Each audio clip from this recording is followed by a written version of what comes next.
Episode की starting में Minami अराता की बातों को याद कर रही थी। ओका बोलती है कि वो बॉल बाउंड्री के बाहर जाकर गिरा था। सेहा बोलती है कि वो बात को इतने दिन बीत गए, तुम अभी भी उस बात से गुस्सा हो। ओका बोलते है कि हाँ, मिनामी ने उस बॉल को व्हाइट लाइन के बाहर मारा था और मिनामी वो मैच जीत जाती थी। बाउंड्री कहती है कि मिनामी ने अपने ओपोनेंट को ओवर पावर कर दिया था, लेकिन मिनामी वो मैच हार गई थी। ओका बोलते है कि अराता तुम्हें क्या लगता है। अराता कहता है कि रिजल्ट से कुछ फर्क नहीं पड़ता है, फर्क ये बात से पड़ता है कि मिनामी ने अपनी तरफ से पूरी कोशिश की थी। बाउंड्री कहती है कि अराता तुमने सही कहा। ओका बोलते कि अराता तुम डाइट की तरह बात कर रहे हो। अराता कहता है कि क्या, तभी वहाँ पर मिनामी आ जाती है। ओका बोलती कि मिनामी तुमने वो बॉल बाउंड्री के बाहर मारा था ना। मिनामी कहती कि अब मुझे इस बात से कुछ फर्क नहीं पड़ता है। ओका बोलती है कि क्यों नहीं। मिनामी कहती कि मैं अपनी गलती की वजह से हारी थी वो मैच। सिहा बोलती है कि ओका तुम अपने मूड को बदल दो। ओका गुस्से से बोलती है कि मैं चाहती थी कि मिनामी वो मैच जीत जाए। अराता बोलता है कि मिनामी तुम्हें अपनी बॉडी का ख्याल रखना होगा। मिनामी शर्माते हुए बोलती है कि हाँ अराता भैया। ओका एक बॉल लेती है और बोलती है कि मैं वो सिचुएशन को फिर से क्रिएट करूंगी। सेहा बोलती है कि ओका पागल हो गई।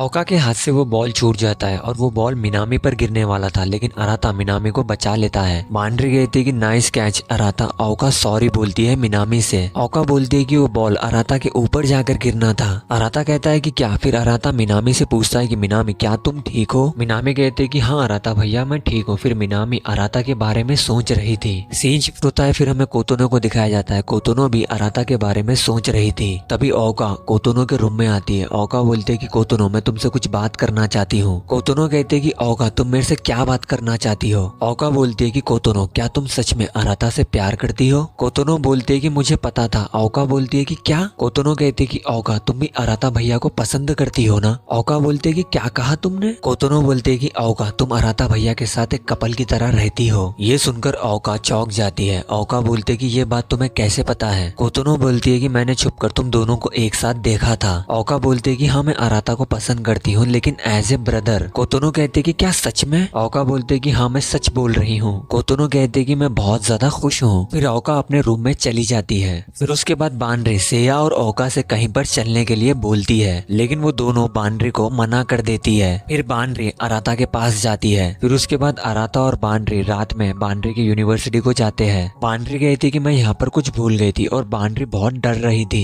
अराता बोलता है कि बाउंड्री तुम क्या भूल गई थी यहाँ पर। बाउंड्री बहुत डर रही थी और वो अराता का हाथ जोर से पकड़ लेती है। तभी अराता बाउंड्री को पकड़ लेता है और एक जगह पर छुप जाता है, क्योंकि वहाँ पर वॉचमैन आ गया था। फिर वॉचमैन वहाँ से चला जाता है। बाउंड्री कहती है कि अराता अब मुझे छोड़ दो। अराता सॉरी बोलता है। फिर बाउंड्री अराता को एक रूम में लेके जाती है और उस रूम की लाइट्स ऑन कर देती है। बाउंड्री एक डॉल को निकालती है। अराता पूछता है कि क्या तुम इतनी दूर से इस डॉल को लेने के लिए आई। बाउंड्री कहती है कि हाँ मुझे ये डॉल्स छोटे बच्चों को गिफ्ट करना है। वो डॉल्स को लेकर बाउंड्री और अराता जा रहे थे। रास्ते में बाउंड्री अराता को सता रही थी। अगले दिन बाउंड्री वो डॉल्स सभी बच्चों को दे देती है और सभी बच्चे बहुत ज्यादा खुश हो गए थे। सर ओका को मार्क शीट देते हैं और ओका को डी ग्रेड आया था। अगले दिन ओका रेडी हो गई थी। अराता बोलता है कि ओका तुम कहीं पर जा रही हो क्या। ओका बोलती है कि मैं यामानाशी को जा रही हूँ। फिर ओका वहाँ से चली जाती है। अराता बोलता है कि 3 दिन के बाद भी ओका अपने घर को वापस नहीं आई थी। ये एपिसोड यहीं पर खत्म होता है। आपको अगर वीडियो पसंद आता है तो वीडियो को लाइक करो, चैनल को सब्सक्राइब करो।